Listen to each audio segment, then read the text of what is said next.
Hello everyone, I am the Analyst 32 and MLS Week in Review is back.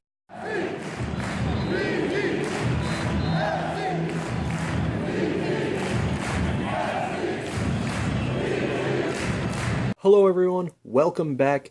It's been a little while. I've had things with work and other things get in the way of doing videos, but luckily the MLS season has been on hiatus for 2 weeks. It's starting back up today. Saturday, the 18th. Copa America is well on its way, so are the Euros. However, MLS starts their season back up again today. Let's go over what happened the past few weeks to catch you guys back up on where everybody's at in the standings and where you want to be paying attention to in the coming games today and tomorrow. So, starting out west, let's go ahead and look at the standings. Colorado is still in first. FC Dallas is in second, level on points. RSL is sitting in third. Vancouver down there in fourth. The LA Galaxy in fifth, who still have the highest goal differential in the league currently. San Jose is sitting at sixth. Portland just a point under. They have been on a little bit of a roll recently. Thank goodness. Getting 7 points out of 9 possible in the last 3 games. So that's been great, even with missing some guys. So that's good looking there. Sporting Kansas City has dropped a bit there, down to 8th. Seattle is sitting at 9. And Houston continues to be at the bottom of the barrel of the Western Conference. Looking at the East, Philadelphia is sitting there at the top. The Red Bulls are sitting there. They've moved up a spot. Montreal has moved up 2 spots from the last time we looked at the standings. NYCFC has dropped down a couple of places. They've had a rough week or two, at least a rough week before the break.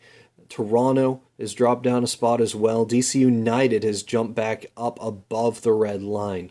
Orlando City has fallen back 1 spot. The Revolution, Columbus, and Chicago have all stayed in their positions they've been at for a little while now, though Columbus has been playing better recently. Looking at some of the games starting from Wednesday, May 25th. Yes, it has been that long. Orlando and Philly drew on the 27th.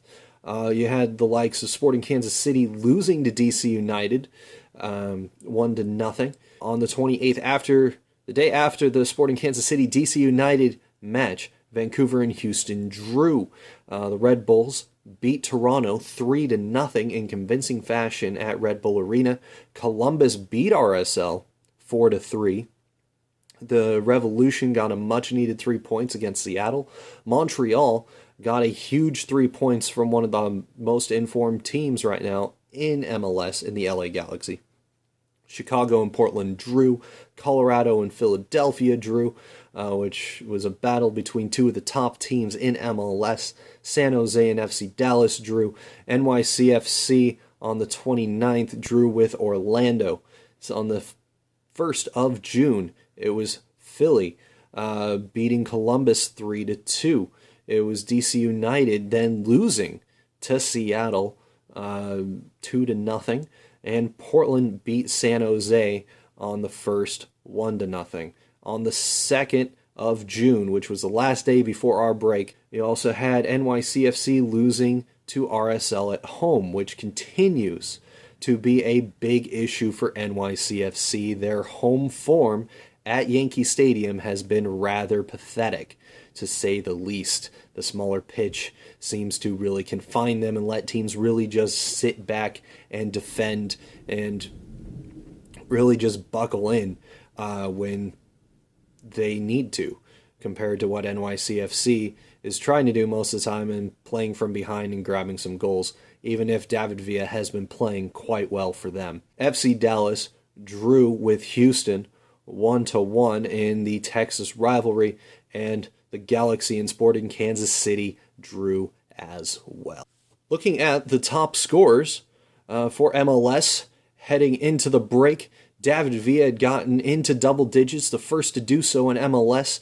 Remember, all my stats are thanks to WhoScored.com. Check them out. Link is in the description below. Great people. Have all the stats you want in the soccer world. Bradley Wright Phillips has been on a tear recently for the Red Bulls. He has jumped up into the top 5 with 8 goals. Giovinco is sitting at 8 goals still. Fernando Adi, even though he got injured for a game or two, is sitting at 8 goals. And Piatti has continued to play fantastically for Montreal and is sitting at 8 goals as well. Sporting, one of the other stats I wanted to bring up, Sporting Kansas City have had the most shots off target this season from inside the box with 64. That has been one of the main reasons Sporting Kansas City has dropped from a contender for the Supporters' Shield down to below the red line currently. All right, looking at the games you guys want to pay attention to in the MLS this weekend, starting on Saturday. Most of these games are either available locally or you can watch them on the MLS Live streaming setup that they have through Major League Soccer. Definitely check that out. It's a relatively cheap price for all the games other than local blackouts if they apply. So looking at Saturday, NYCFC plays Philadelphia. Now, NYCFC is playing at home against one of the top most in form teams in MLS right now. You'll definitely want to check this out. Philadelphia have been playing on the front foot most of the season, and NYCFC need to figure out if they are going to move past their really poor form at home, as I mentioned earlier in the video. We'll probably end up seeing the likes of David Villa playing really well. Pirlo has been on bed rest basically for the past 2 weeks, even though apparently if you check a meme out recently, he's been learning English. When he's the Lord and Savior of some people, I guess he needs to actually learn other languages. But that's not the point. He is a great person, I assume. Anyway, Pirlo and David Villa should be raring to go, but it'll really be how NYCFC defends in this match. So check it out. Toronto play LA today, and it's Toronto playing at home against the Galaxy. With Giovinco not playing for the national team, he is there and ready to go. The LA Galaxy didn't have Giovanni Dos Santos go off to Copa America, so with Robbie Keane gone to the Euros playing for Ireland, you'll be seeing more focus on Giovanni Dos Santos, and more than likely, recently, he's been stepping up and playing well. So we'll see how that works out. Coming up next, while this is involving one of the teams from the bottom of the table of the West, Houston, DC United are playing and really need to get a win here.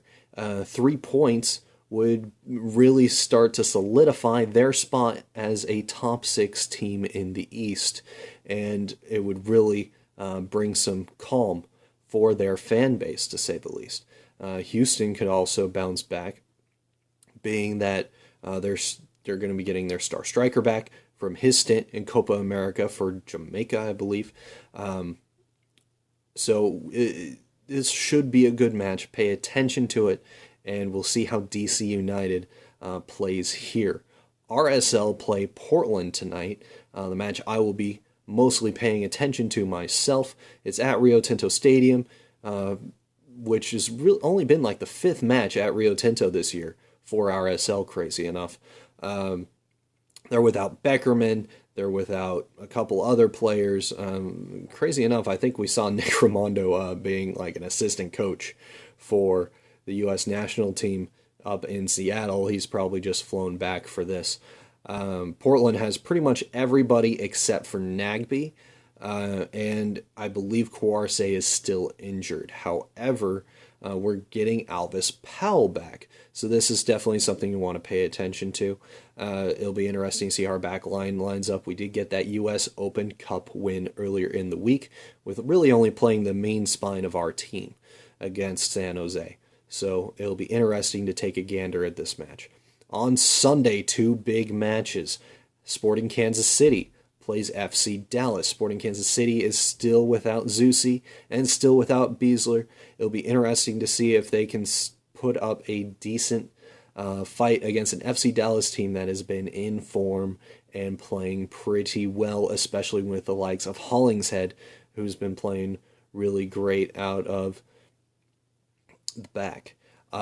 Also, check out the Red Bulls Seattle match happening right after that. The Sporting Kansas City match will be on ESPN. The Red Bulls match against Seattle will be on FS1, I believe. Seattle need to figure things out. They've been having a little bit of a rough season. Jordan Morris, though, has been stepping up recently and has been showing that he can be a goal scorer in the MLS.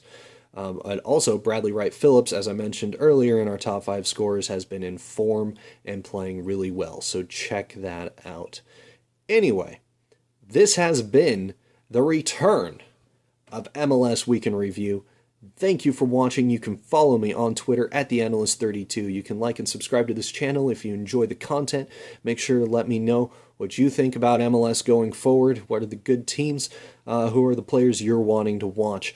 Also, you can like my Facebook page, TheAnalyst32. All the links to these things are in the description down below, as well as the link to my last video.